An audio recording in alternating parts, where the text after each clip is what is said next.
មហាព្រឹត្តិការណ៍អ្នកចម្បាំងគុណខ្មែរពោះទៅកាន់ពិភពលោកដាអ្នកចម្បាំងគុណខ្មែរប្រមូលផ្ដុំអ្នកខាងគុណខ្មែរជួបគ្នាលើសង្វៀនតែមួយថ្ងៃអាទិត្យទី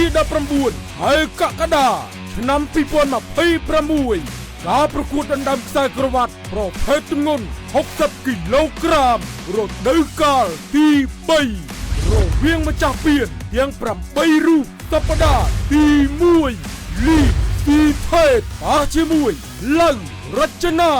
ណារន្តច័ន្ទរាជប៉ះជាមួយឈនវ៉ាន់ឌីហើយក៏មានគូមិត្តភាពអន្តរជាតិ4គូប្រកួតជូនទស្សនាអ្នកលេងរទេះជើងដងទន្លេសាបមឿនសុកភុជប៉ះជាមួយអាមីរេសាមកពីប្រទេសអ៊ីរ៉ង់អ្នកលេងកណ្ដាប់ដៃឥតស្រមោលខេមច័ន្ទប៉ះជាមួយអាចើនសចរន្តទីងមកពីប្រទេសឡាវឡាចំតុងចង្គមប្រាក់នៅ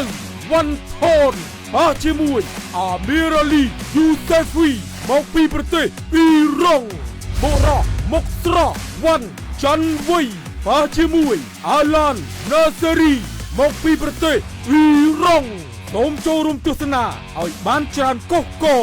នៅបរិវេណស្ថានីយ៍ទូរទស្សន៍ប៉ុស្តិ៍លេខ5ព្រែកកំពឹសហើយក៏មានការផ្សាយផ្ទាល់ពិសេសនៅលើទូរទស្សន៍ប៉ុស្តិ៍លេខ5តាម App YouTube និង Facebook ប៉ុស្តិ៍លេខ5និងនៅលើទំព័រ Facebook Page ផ្លូវការរបស់ភេសជ្ជៈបើកម្លាំងដាផ្សាយផ្ទាល់រៀងរាល់ថ្ងៃអាទិត្យចាប់ពីវេលាម៉ោង7យប់តទៅ